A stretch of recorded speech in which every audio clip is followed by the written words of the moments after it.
welcome to episode 78 of 15K Plus Random Movie Reviews, the podcast where we take a random movie from Metacritic's all-time movie list. This is Colin. This is Niall.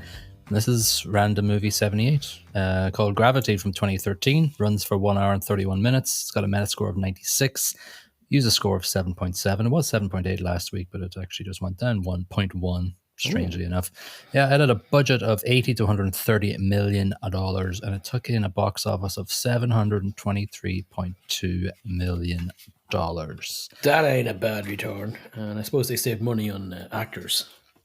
Yeah. Only hiring 2.5. Yeah. Some might say that's astronomical. Out of this world to that joke. Yeah. It's directed by Alfonso Cuarón. As we said at the end of last week's episode, he's done Pan's Labyrinth, Children of Men, and he did The Prisoner of Azkaban. Cinematographer, we have come across him before, Emmanuel Lubezki. Yeah, I get old Lebowski. Do you? No, not the big Lebowski. Yeah. Which Lebowski are we talking about? The old Lebowski? The dude. The dude. Has your brain got any memory of watching a movie that he did the cinematography in and won an Oscar for? I know the name. Unfortunately, I'm trying to place the movie to his name and I do not have it attached. Way back at the start of our escapades, probably within the first 10 episodes, I think it was Birdman. Oh, okay, yeah. Yeah. Nice. So he did cinematography genius, this chap then. Yeah, great, actually, really good. And of course, a big fan of the long one-shotter, which happens a lot here. I think the first establishing shots of this movie, I think it's like 12 and a half minutes from the opening scene till when poor Sandy gets detached from the structure. It's 12 and a half minutes, single continuous shot. It is, isn't it? It's such a, like, in fairness, it's not actually shot with camera. Yeah. It's CGI, but damn, it's such a striking shot, though. It's everything. The whole thing is, everything comes together in this movie just to make you on your edge of your seat constantly for 1 hour and 25 minutes, I would say, out of the 1 hour and 31. If you've got a heart condition or you don't like feeling nervous, this ain't the movie for you. It's right up there with uncut gems in terms of the just not feeling great afterward. It's just like, oh fuck, I'm glad that's over. Yeah. While enjoying it, let me say that, and not because I did not enjoy the movie. It's a tough watch because of that one thing. Fantastic for it as well, though. Yeah, no, it's dramatic, tense space thriller. It won 7 Oscars, but mainly for technical stuff. Cinematography, of course, directing, editing, music, original score, sound editing, sound mixing, and visual effects. Yes, deserved. Yeah, I would have liked to have seen this on a big screen back in 2013, but I did not. Yeah, so same as I seen it on TV back in 20-something or other. Unfortunately, that would have been great in IMAX or something nuts like that. Oh yeah, I'm sure cinemas will replay it and okay, this movie needs to be played in IMAX every 5 years or so. Yeah, it would be like it's another character. There's only 2 actors really in this, and the art in the background is kind of like the third character, and it's such a big in-your-face lump of planet. It's just very important to this movie. Yeah, and it sort of grounds you in reality because there's so much spinning, so much loss of control, so much crashing, so much disorientation. Frenetic is the word I would use. Frenetic. It doesn't stop. You can you're never centered in one spot, constantly spinning around something. Yeah. And the Earth just flying by every millisecond is very disorientating and tense-inducing. It really is. Yeah.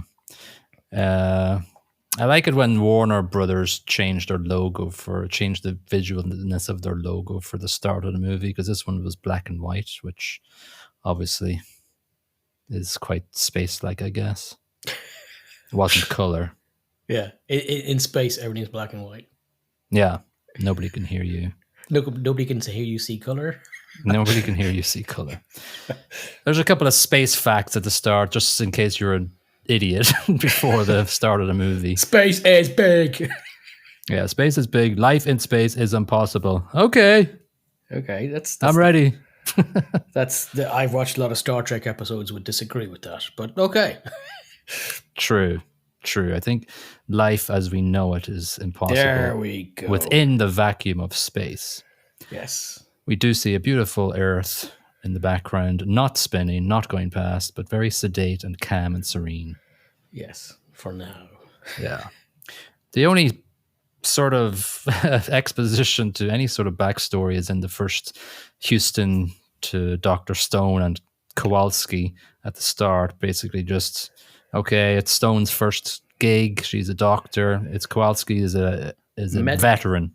She's a medical engineer and she's some sort of specialist on the mission.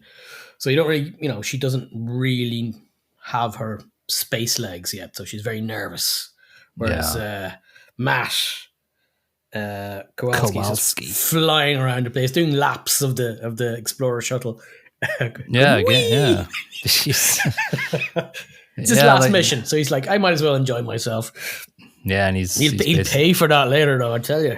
Yeah, all that fuel. True. That's it. Yeah, it sort of foreshadows.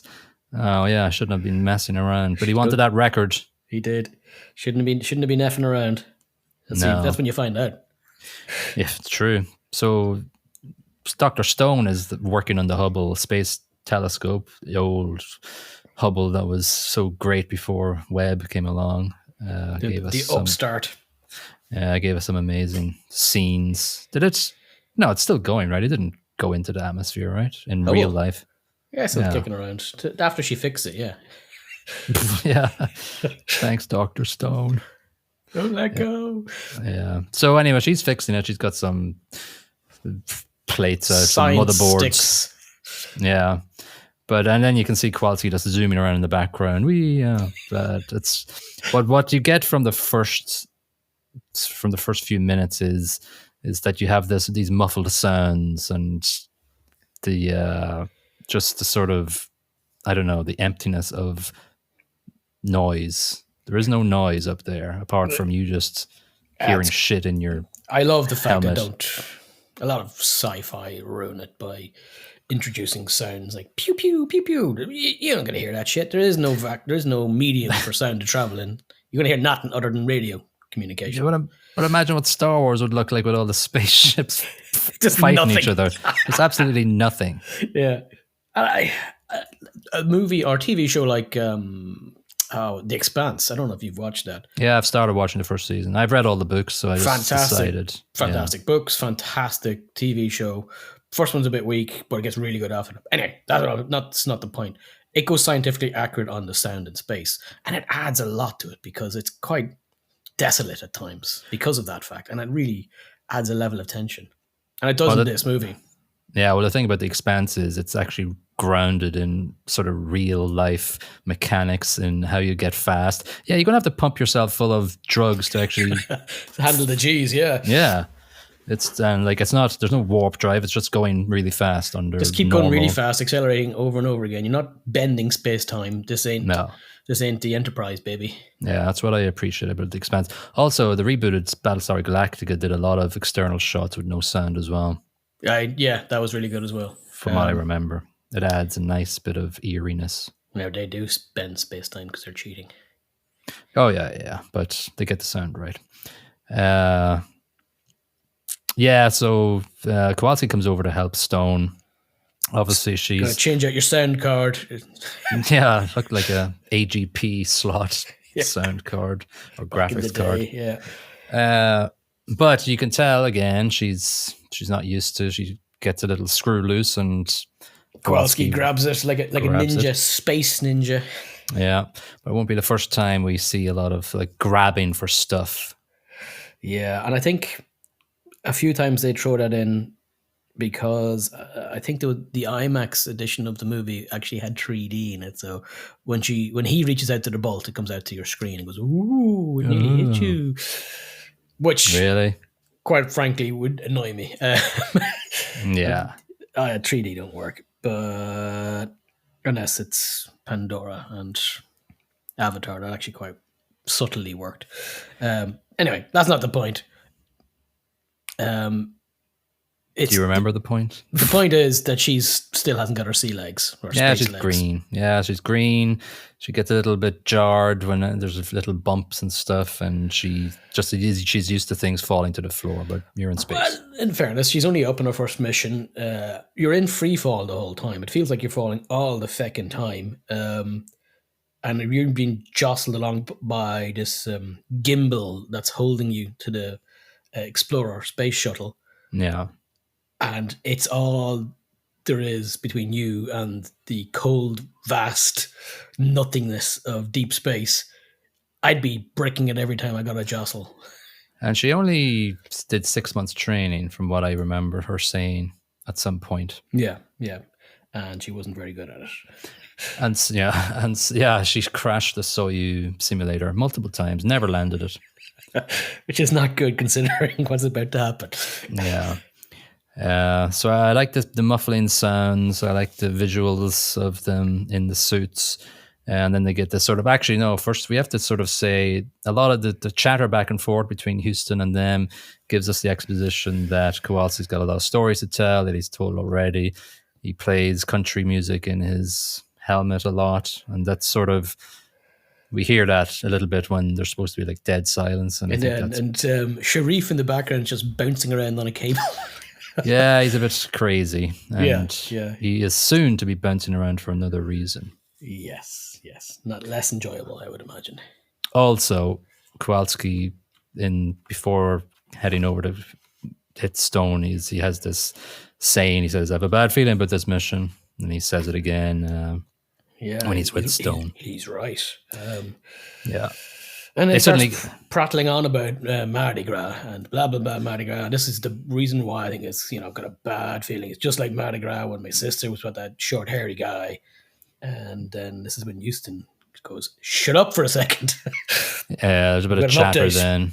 Yeah, there's chatter. There's, the Russians have shut down one of their satellites, and just as they do, they like to do stuff like that. And now there's some stuff going on. And then basically there's a massive dramatic change in the sort of the ambience of the actual movie. Mission abort comes over across their audio, and then it's just suddenly all shit. All hell breaks loose. Less jovial. And they're like, yeah, you might want to get back in the ship. And how have you got? You might want to get back in the ship.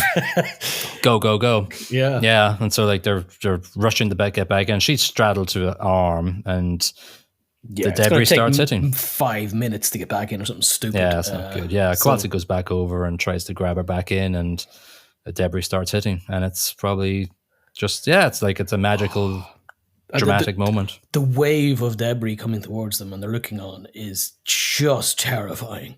Yeah. Because you're in tinfoil suits in space. One of those things hits you get shredded. Well, Sharif demonstrates. Yeah, Sharif gets shredded, and obviously he wouldn't have felt anything because it was going so fast. The debris. He was kind of lucky in that respect. Yeah, the arm she's on just gets obliterated, and she's spinning around like crazy. It's so disorientating. The rate of spin is horrific. It's horrific, and like we're with her. Yeah, and the camera is just spinning around and around, and it then pans inside her helmet, and she's looking out as Matt is shouting at her to give her position, and she just can't. She's freaking out. She's breathing heavy, and she's screaming. And well, he keeps saying, "Untether, or just never. You'll just go. You'll just keep going." But of course, you already have momentum, right? So you're just going to untether and keep going anyway. Yeah, it made no difference. I was wondering why he was saying that, because at least with the gimbal attached to you, it's much larger than you are, so you're much more visible. More visible, yeah, because he couldn't find her then. Yeah, he eventually does, because she manages to get her cool, but it's like a minute for freaking out, and it's so hard. But she stops breathing for a second and kind of resets, and then she goes, okay. 12 o'clock is the ISS. 4 o'clock is the fucking Chinese station. Can you see me? And he's like, nope. Can't see you. You might want to flash your flashlight there, love. Yeah. But during all that sort of dramatic, like it's directed so brilliantly. because it's got a mixture of POVs, a mixture of just seeing her spinning. Yeah. And also it's added to the fact that she's running out of O2 as well. When she finally gets a sort of semblance on herself, the O2 is going low. And so we still have these muffled sounds, and we actually go into her helmet to get a POV from there. Like, it goes into her helmet so we can hear. Such a great panning scene though, isn't it? Yeah, it is. But Kowalski comes and gets her anyway with his little jetpack. The one he's been zooming around in for half an hour. Yeah, so he tethers up, and she's like, oh no, it's a crazy bit of tethering. They've lost contact with Houston at this point as well. Nothing's all the gone. satellites are toast. Their shuttle has been hit a couple of times. We don't know at this point how damaged it is, but they have no comms with anybody other than between the two of them, which isn't great. That's right. And so Kowalski says, yo, Houston, we have to get Sharif. Houston in the void, baby. We're going to go pick up his cold, dead corpse.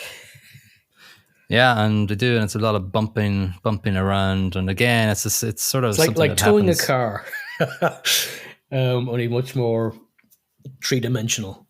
As he's pulling her via the cable, she's jerking him back, and he goes spinning off as well. But he's cool about the whole thing. He doesn't freak out. He just keeps at it, and eventually gets them going in the right direction. And now when they get to Sharif, they hit him at some pace. She barreled into him at must be like 30 miles an hour. Whack. Yeah, and like it gives it's obviously it foreshadows a lot of similar actions during the movie. Yeah, because it's you don't have brakes in space, and you don't want to be wasting any of his propellant. So when he was going somewhere, he kind of went, okay, we're going at this speed, and we're going to hit at this speed. Yeah. So they grab onto him, and away they go to explore to see what's going on there. What is going on there? Oh, it ain't good, is it? You don't need to go in through the front door to get inside Explorer. No. There's a nice new balcony window that's been added. And I guess like it's there's the one jump scare of the movie, I guess. Marvin the Martian. Not Marvin. Did you see Marvin the Martian floating out the window? I did. I was trying to figure out what his name was. Yeah, and you see, that's actually quite a good jump scare because your attention's on Marvin. Yes. Corpse. It's a good spacified corpse. Yeah, nice Frosty's corpse. And not just one, too. So the rest of the Explorer crew are toast. They are, yeah. So Kowalski's going, listen, this is screwed, so let's head over to the Soyuz. It's a bit of a trip, but let's go.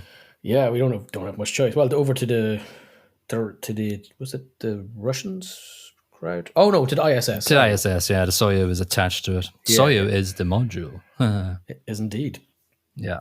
But yeah, so we have a little bit of a trip here where it's a sunrise and little country music in his helmet, and her oxygen's at 20%. It keeps going down, and because she's freaking out, he has to talk her down a little bit. So he starts making conversation with her, asking her about her home life and trying to figure out stuff about her and just get her mind off her impending death, so she can breathe slower to give her half a chance of surviving.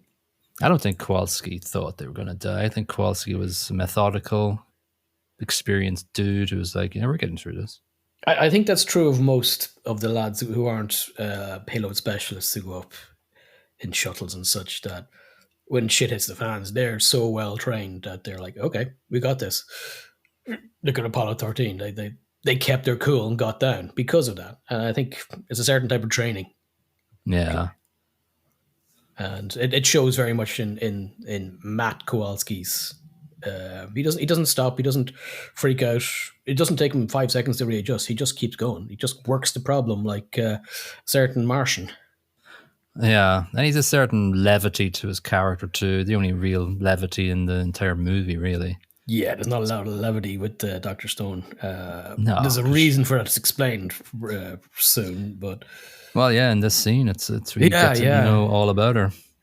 he asks her, "What do you do of an evening?" And she goes, "Well, I just drive around and I listen to the radio." And Yeah. he's like, "Why?" Well, I was driving around listening to the radio when I got news that my daughter was killed in a freak accident in the playground. It's such a dark story. It's so it's quite informative as to her character and her the way she behaves. You know, it explains why she's not all that jovial. Yeah, and I would imagine probably this was a major reason for just going into space, getting away from everything. Yeah, and that's what she said. She says that later on. She likes the silence. She likes to get away from anybody who might talk to her. She doesn't want to talk to people anymore. So It was like a evolved, like evolved version of her driving.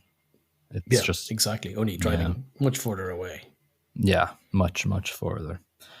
So you have this. It brings even more sort of melancholy and sentimentality and sort of, I don't know what else. It's not overly sad, the movie, but it brings you down to a little few notches of oh really. But it's an important arc device here because We have to know. we have to see her at the very bottom, and she's pretty much at the bottom here. She's got sod all reason to live. She kind of says that. Yeah. So there has to be something that buoys her up later. So this is sowing the seeds for this arc to happen. Yeah. So they're inside, but her oxygen is at the red bar, and Kowalski's going, all right, one more push. He's got enough juice left for another. He floors it though, doesn't he? He goes, crank it up full there. And they boom, absolutely smash into the ISS. Again, we have this sort of motif of just grasping onto whatever you can find. Flailing, and there's cables and there's antennas and they're grabbing things, and he grabs something and then she comes flying past and the cable rips his grip off the handle he's managed to get a hold of, and then they go flying around again, bounce off a few modules. She gets hold of something, then he comes barreling into her. Yeah. And then two of them are floating off into space, and her leg gets caught in the chute of the Soyuz that has been deployed because of some debris hitting it. Yeah. And she's dangling by her foot in space. Yeah. And he's just hanging off her by the cable. Dear God. It's so tense. Oh, yeah. Because like you're even just trying to grasp just on something on the ISS, it's like, Jesus, this is tense. But then it's like the last possible sinew of a thread. You're hanging on by a thread over the planet Earth. Like, nah, you're okay. I don't think I want to be a spaceman after all. I'll think I'll stay at home, be a bus driver or something. Well, she does say later, I hate space. You would after this experience. I kind of would, yeah. Kowalski, being the professional he is, he's like going, listen, I'm dragging you down. Let go. I'm gone. Yeah, too late for me. Gonna let you go. And he starts disconnecting, and she's like, no. Please seriously, don't do that.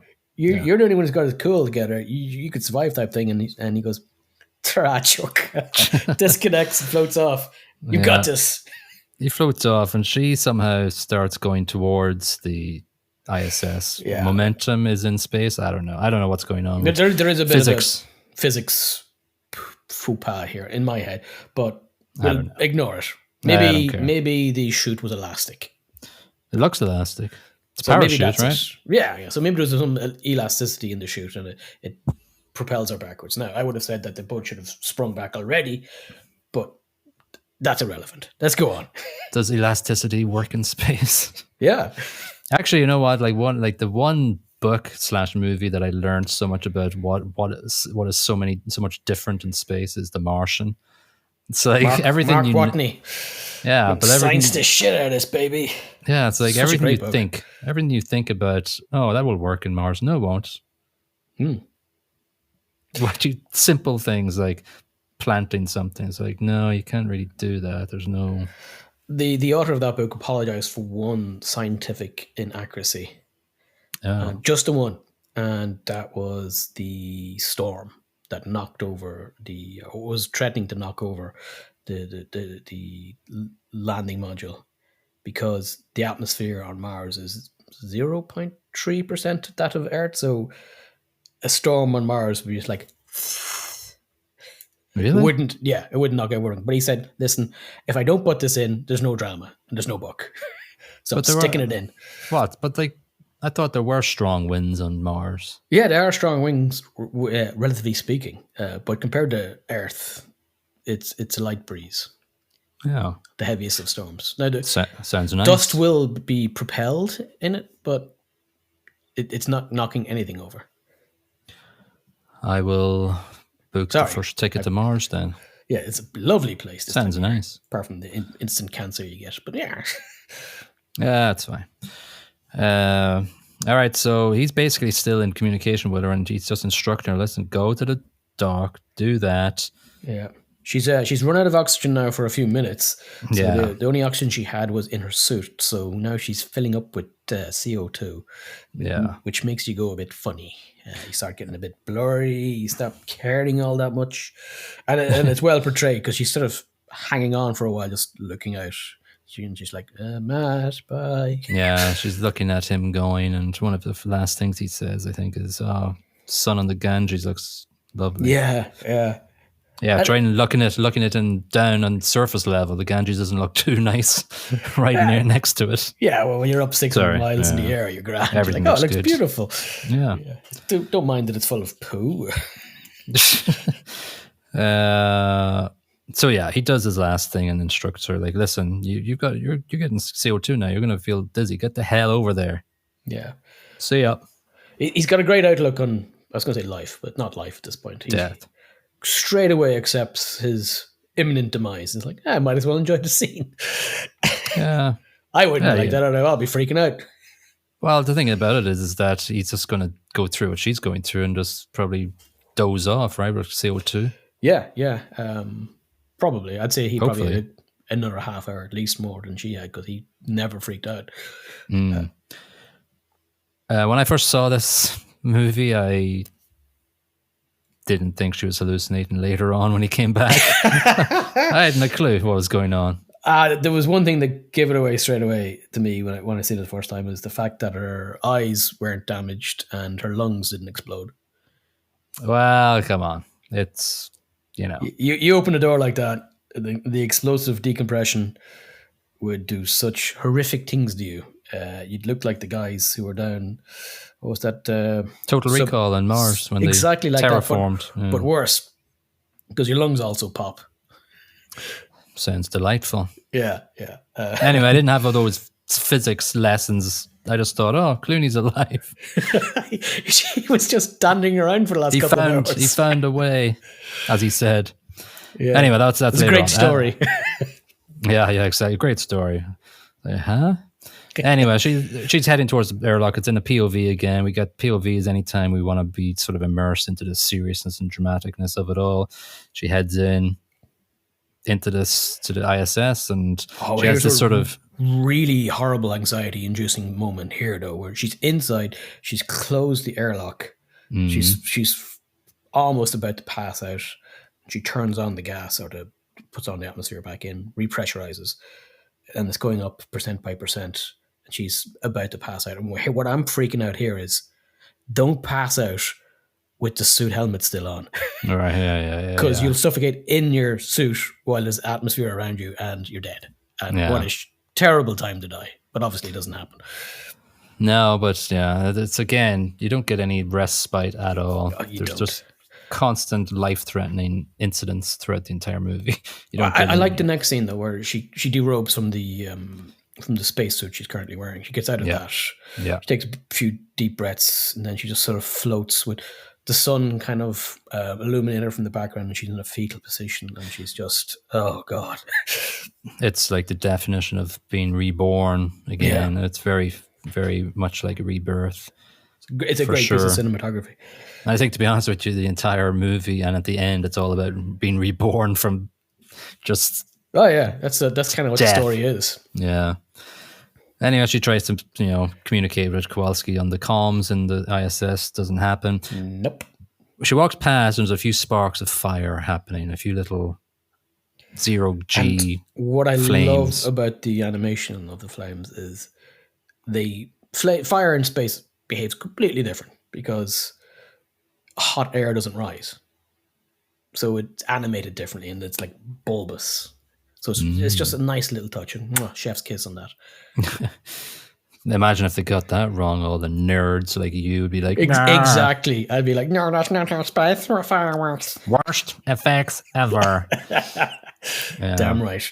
I'm sure there's something there where it shows fire and then there's like globules of water too. I'm sure there's some sort of meaning behind that, but I thought it was nice. The two elements were sort of present in this little area. Bouncing around, And also chess pieces just floating around. Probably a metaphor of the game she's playing. Life and death. Anyway, Matt's not replying, so she sends a message to Houston, who never replies. Her. What an asshole. He's ghosting her. And she's like going, yeah, Houston, I'm the only one surviving. I'm in ISS. And then you just sort of think, oh, okay. Fire! I can relax for a second. I've got loads of air. Everything's fine. Oh, good. The fire alarm went off. No. Fantastic. Perfect. Just constant. And then of course, she puts the fire extinguisher on it and knocks her backwards. Cause and effect. Yeah, it's like action and reaction. Obviously, you wouldn't think that. You're freaking out. Oh my God, space fire. That's death. Yeah. You're screwed. You need the oxygen.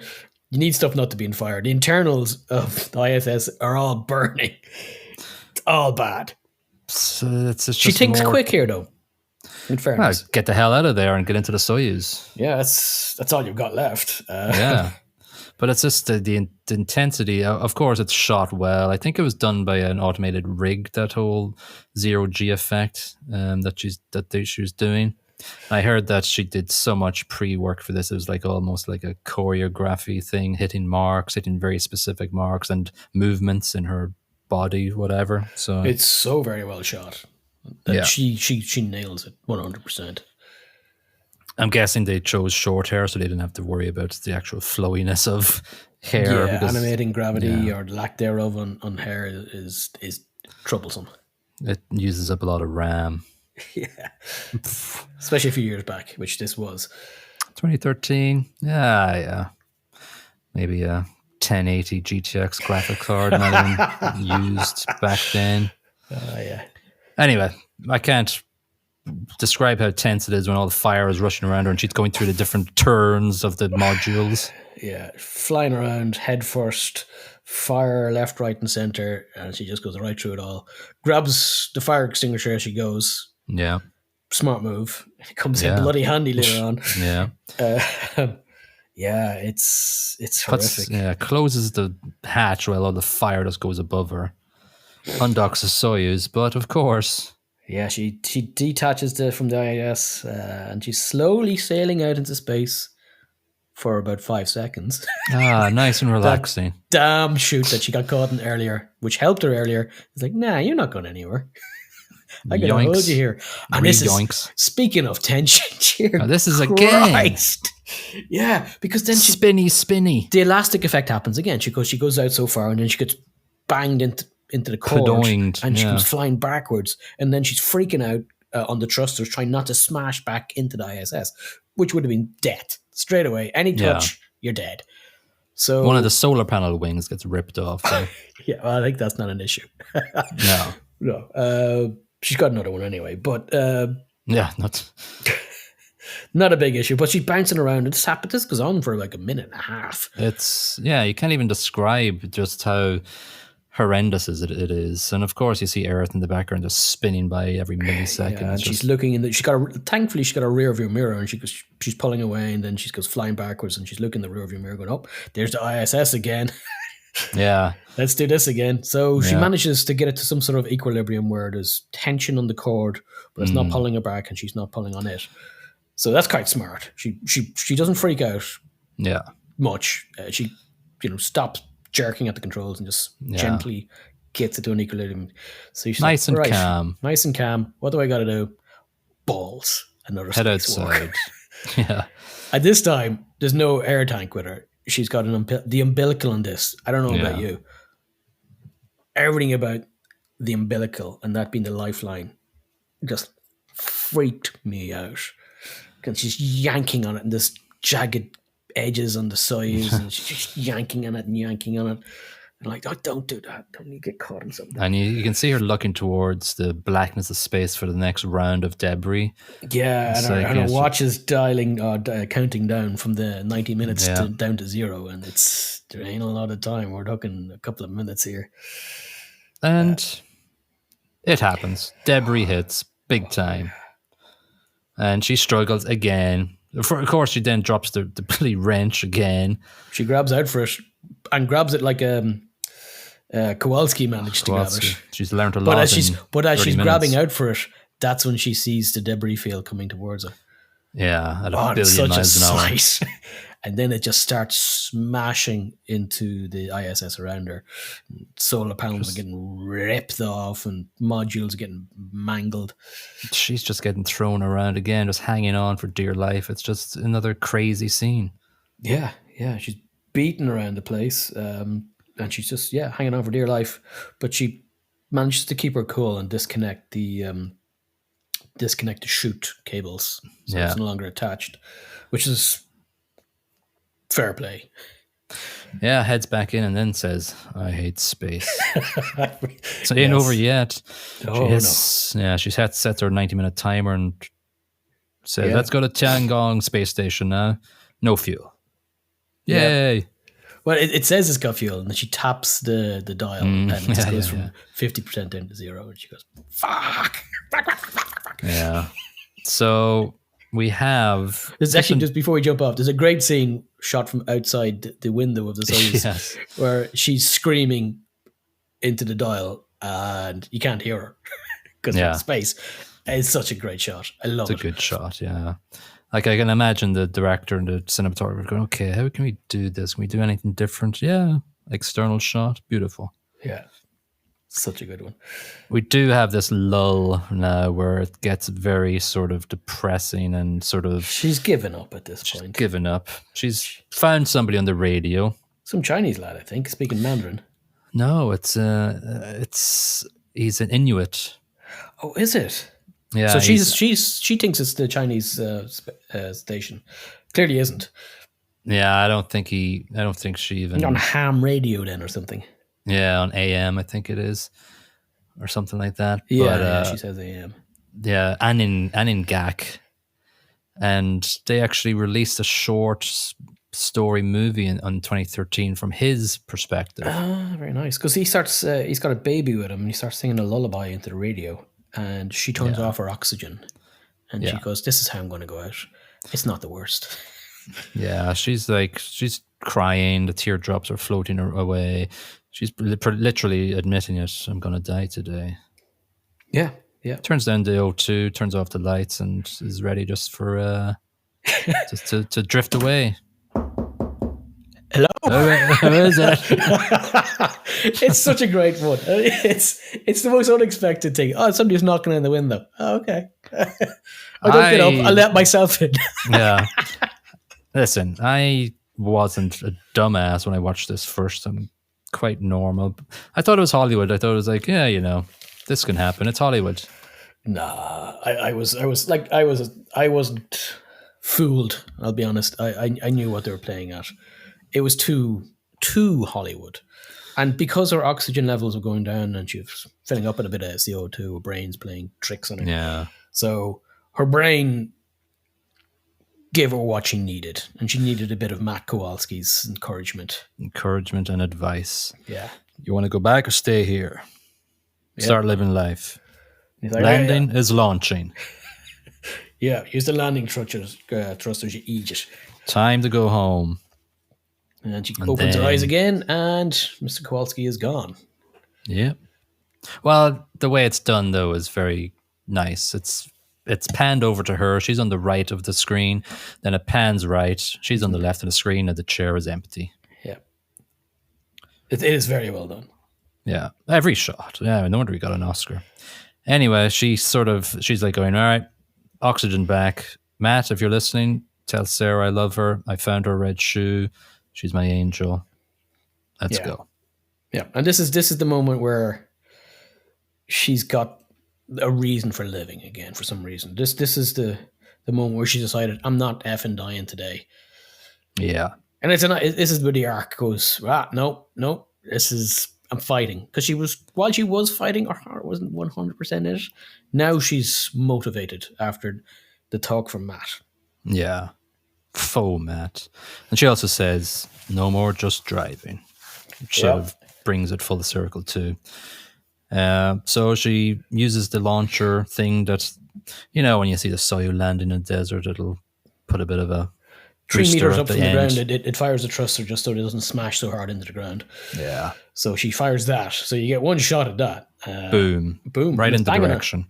Banging along at some pace. It is, yeah. So then she gets near the Tangjong. I'm not going to try and say it. I'm afraid. Yeah, whatever. The Chinese station. Yeah. And she's like... She just jumps out. Jumps out with a fire extinguisher. Opens the door, the decompression fires her out. And she's going roughly in the right direction, but not really. But then she thinks, I've seen that movie, Wall-E. Yeah. I don't know if you've seen that. Yeah, I remember that. Yeah. So when he's floating out in space, he has a fire extinguisher on, and he uses it to fly around the place. She does exactly the same thing, and she's also learned from when she fired it in the ISS. Yeah, and listen, it is, in my opinion, it's smart. It's very smart, because it would work. Now, I don't know how easy it would be to do, but not very easy. I'm guessing. Not very easy, and it doesn't make it look easy at all, because she's flying all over the place in different directions. Now we can see the space station is already entering the Earth's atmosphere, because it's got a few little glimmers to it and shaking a bit. And so she's flying into it at 500 miles per hour. And of course, it's stressful, and she catches onto the last rung of the entire building. And of course, the last millimeter before death. Just so we couldn't get one little bit of peacefulness with her grabbing the first rung. Oh, there you go. Lovely. Yeah. But of course, it's going down into the atmosphere, so that's one thing. But then the debris starts coming. It's like, bloody hell. Yeah, her alarm goes off. Here we go. Yeah. So she gets in anyway. I hate the way it happened a couple of times in the movie where they open up it and the hatch just springs out. Yeah, that's an issue as well. I would imagine it would be incredibly hard to hold on to that. Yeah. No, she manages to do it, so we'll suspend disbelief on that one. Or why don't you just step to the side, unhinge it, and then just don't be in the way of the door when it flings open at like 90 miles an hour. Yeah. Anyway, she's like, she goes in through all this stuff and gets into everything's in Mandarin. Yeah, everything's in Chinese. Yeah, heads in, and she just goes through and hits a few wrong buttons, and she had some strange alarms going off, and she's like, nope, that's not it, unpress that.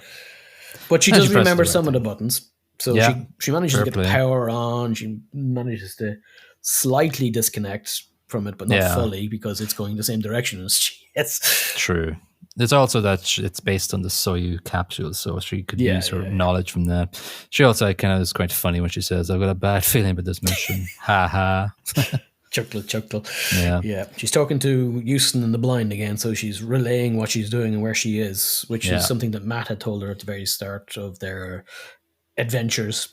So, of course, thankfully enough, she gets into a right angle and all these things fall off the capsule, and then the parachute comes out as well. Well, she manages to separate it. Now, the Soyuz is a great design because it's so bloody simple. It self-corrects, and she has to do feck all. She just sort of sits there. Yeah, it's like a globe. So it'll always fall the right way, supposedly. Yeah. But it's still, things are on fire on her dashboard. Oh, yeah. She's shaking big time.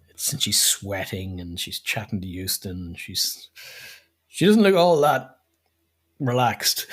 No, it's a bit of a ride. I've heard from astronauts that it's not the most smoothest of entries coming back to Earth. It's effective, though. The atmosphere is a bit rough. The different layers that we have protecting us. Yes. Who would have thought it? Thank Crunchy. Anyway, she splash lands down. Hurrah! Time to relax. Nope. I'm saved. oh God, I'm drowning. This was the worst for me. I don't mind heights and stuff, but drowning, water coming into a thing, I hate that in movies. Really? Yeah, it makes me a bit more stressful. So throughout the entire movie. It felt cruel, though, didn't it? After everything she had to go through, oh, I'm about to drown. Great. Well, yeah, like the water floods in. She has to allow it to become mostly in. Then she gets out. She tries to swim up, and she can't go. She can't swim up because her outfit's so bloody drags heavy. her down, so she has to derobe again. I hate that. I hate drowning scenes. God bless her lung capacity, though. Like, dear God. Yeah, I read somewhere that Cuarón tried to go do it with her, and she totally lost. Like she had good lung capacity for this. Yeah, very impressive. But anyway, she swims up. Yeah, comes up and sort of lies does on a bit her of back a for a while. backstroke. Yeah. Suddenly she's looking up and there's streaks the rest of of stuff. the station, is coming into atmosphere and burning up. It's a great scene. But then actually I like the scene where little bits of grass come into the camera perspective, and it's like, oh, she's near land. Yeah. That's bloody lucky. Let's be honest. Like 70% of the earth is covered in ocean. She managed to land near that land. Was pretty super lucky. Pretty lucky that she grasps that sand like it's the last thing on earth. Thank you. Well, she's not that friggin' pitiful. Thank you. She's happy. She's happy at this point. Yeah, she's just... And then she tries to stand up and then flops back down again. She goes, oh, yes, gravity. Oh, yeah, gravity. That's where you get the name of the movie. Yeah, boom. Yeah, then there's a little, like, comedic horn that comes at the end. No, more like... And gravity comes up with the title. When she gets up and stands up, there's a lovely camera angle perspective up towards her, and then she walks towards it. It looks like Jurassic Park, actually. Yeah, then a velociraptor comes in and rips her head off. Yeah, well, I was actually also thinking, imagine if she came back down, it was like Planet of the Apes, and she just landed on the entire different planet. The monkey army comes out. You blew it up, damn you, all the hell. Yeah, Homer as well. Yeah, listen, and that's it. It's such a simple movie in some respects. I think it took 4 years to make or something. I'm not surprised. Yeah, but it's thematically and plot-wise, super simple. I appreciate it that it's 1 hour and a half. That's lovely. Yes. Well done. Yes. Alfonso. But that's all we can handle. That's all, yeah, our brains get tired after a while. But it's unique in many respects as well. It's an unusual story in that fact that we don't get very many stories in cinema that are unique and new at this, in recent years. And this is very unique. I love it for that. Yeah, for sure. What are you giving? Well, no, I'll say mine first. I always ask you first. I don't want to be polite. It's a confusing one to score because in its entirety it's simple, but in its intricacies it's not. So I'm giving it 4 out of 5. Fuck it. So that's the plot. Yeah. Sorry. Yes. I 375. I had it as 4. I'm not sure where I knocked it back. I'll just leave 375. Listen, that's a good score, and this is a deservingly good movie, and it deserves a good score. I'll leave it at that. Yeah. It is simple, super simple, but very pointed for that fact. It hits the mark because it's simple and so well executed. Yeah, and it's also that the fact that the little episodes of tension are just so... There's no break. Equally distributed. Yeah, there's no breaks. That's why it's... There's no downtime in it. It's just punch, and slap. It's great for that respect. It's just it's non-stop. Kind of reminded me of the stress of watching Dunkirk. Because in Dunkirk, there's just a constant ticking clock in the background. Tick, tick, tick, tick, tick, tick, tick, tick. It doesn't stop. Christopher Nolan's an asshole. He's a complete asshole. But that's achieved with that sort of device, with the sound device in the background. It's just grating on you. This is done with non-stop horrific incidents happening to one character over and over and over and over, bloody over. And then our watch, dear God, feck the watch. Counting down to the next, even worse scenario. It's great. Yeah, it's great. Yeah. Acting, I'm going to give it 3.5. I can picture why it didn't win the Oscar nods because there's not really much to it, but what Sandra Bullock does physically, her physical acting in it is yeah. exceptional. I'm the same. I give it 3.75, and I think the reason why you can't give it more than that is because there isn't a whole heap of dialogue other than terror. Like there isn't a lot of a range of emotions other than terror.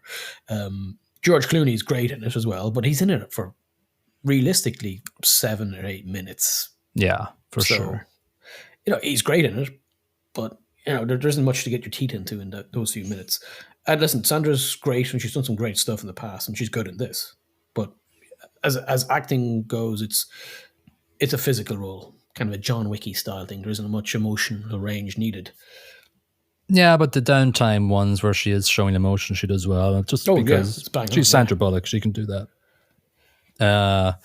I really love Demolition Man. That's all I have to say before I move on. Someday you'll figure out the 3 shells. Yeah.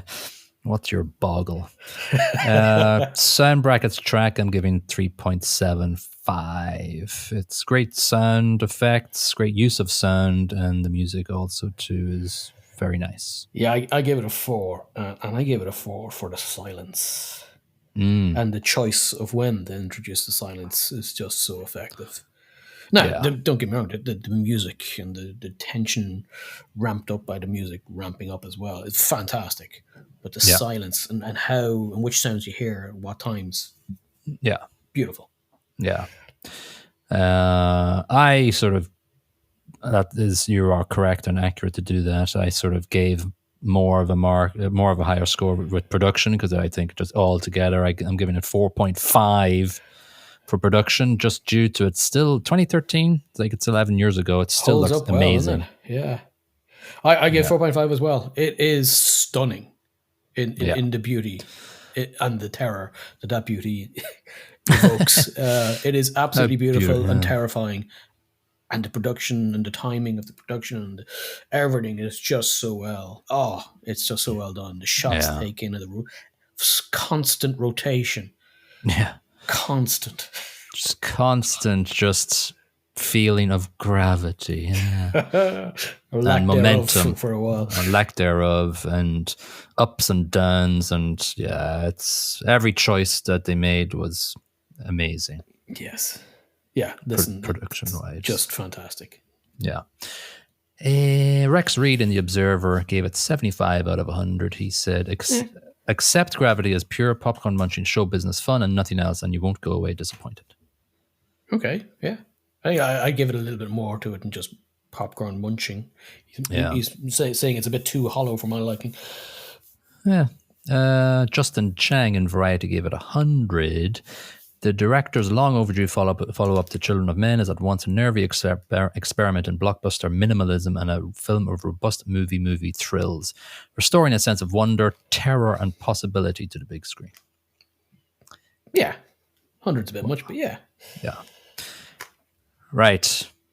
Well then, anything else to say? No. I very much enjoyed this movie. It's not my favorite, but it's. No. I forgot how much I enjoyed it the first time I watched it as well. True, it's one of those movies you've watched once before. Did you only watch it one time before? One time before, and I remember watching it going, "Wow, that was great." True. It slipped my mind, so it doesn't say a lot. You know, there is no great big human condition reveal here. It's just a movie about some bad stuff that happens to some unlucky lady. Obviously a bit more complicated than that, but that's effectively it. Yeah. It's a lot of bad incidents, just keeps ramping up the pressure. And it's simple, but so well executed. Yeah, it's a confusing one. It's obviously a really good movie, but it's not that memorable for that reason, though. Yeah, no, it's just a great movie, but I won't watch it again. Neither will I, actually. Like if it's out and if it comes to an IMAX near me, I'll go, yes, I will go to that immediately. And it's for that ridiculous cinematic feel, that the whole bigness of it all, the bigness of space and the bigness of the earth zooming around your face over and over and over and over again, only you vomit. Yeah. Right. Well, then let's cut the umbilical cord of this and spin off episode. into the void. Let's spin off into episode 79, shall we? Let's do that. All right. Let's roll the dice for episode 79. And we've got movie number 3880. Oh, not so bad. And movie 3880 is 1980's Mad Max. Last of the V8s, I believe. Wow, that's the first one as well, yeah? Oh, yeah, the original. Oh, Mel Gibson. Mel Gibson, fantastic. It's been a while since I've seen this one. I really actually can't remember. It's going to be like watching it for the first time, to be honest with you. I suspect this one will have aged pretty bad. Well, summary is quite short on Metacritic's. Max Rakatansky, Mel Gibson, an Australian policeman, sets out to avenge his wife and son. It's got a Metascore of 73 and a user score a little lower at 6.9, which is interesting. Maybe that's a little hint to maybe it hasn't aged that well, and these are user reviews reviewing it in the cold light of 2024. Yeah. So it's directed by George Miller, who he did all the Mad Maxes. Yeah, he's done Fury Road recently. He produced Babe. Pig in the City, or just Babe? Just Babe, the first one. Producer and writer for it. Wow. 95. Quite a difference. A little bit different. Yeah, he did. Yeah, he directed The Road Warrior. He directed Furiosa, Mad Max Saga. Directed Lorenzo's Oil. Directed Happy Feet. He's a weirdo. Yeah, he goes from extremes, really, isn't he? Kids movies and then dystopian debt futures in Australia. Yeah, interesting. Also the director of The Witches of Eastwick. Wow. Have you seen Furiosa yet? I haven't. It's in my list. I have not. No, good. I did watch the reboot Mad Max, I believe. Yeah, Fury Road. One. Yeah, it was. Didn't like. It was okay. I loved it. I absolutely loved it. I loved it from the visual sense, anyway. There isn't much of a story to it. No, I thought it was a good action movie. Cars and Tom Hardy getting shot at. Yeah, I thought the outfits and the costumes and the lore was quite good, but that's what it's all about, though. Really, it's not about a story. There is no story here. Yeah. Anyway, we'll revel in going into Mad Max again. Yeah, this one's very different from the subsequent movies. This is before the complete downfall of humanity. This is the downfalling of humanity kind of phase. There is still some law, and he's a lawman. Excellent. Well, it's interesting that Mad Max is rated lower on the Metascore than the Road Warrior. Yeah, the Road Warrior is fantastic. This isn't bad, but the Road Warrior's like set a few years later when everything's just completely gone to poo. That's a tagline on the poster. The world is completely gone to poo. In Australia. All right, cool. Well, that'll be episode 79. Another decade will have gone past. We'll be at the end of episode 79. Yes. Episode 80 will be our review recap of the last 9 movies. If you haven't reviewed our podcast on any of the platforms, could you please do that already? Thanks. And we'll see you on episode 79 for Mad Max. Bye-bye. Cheerio.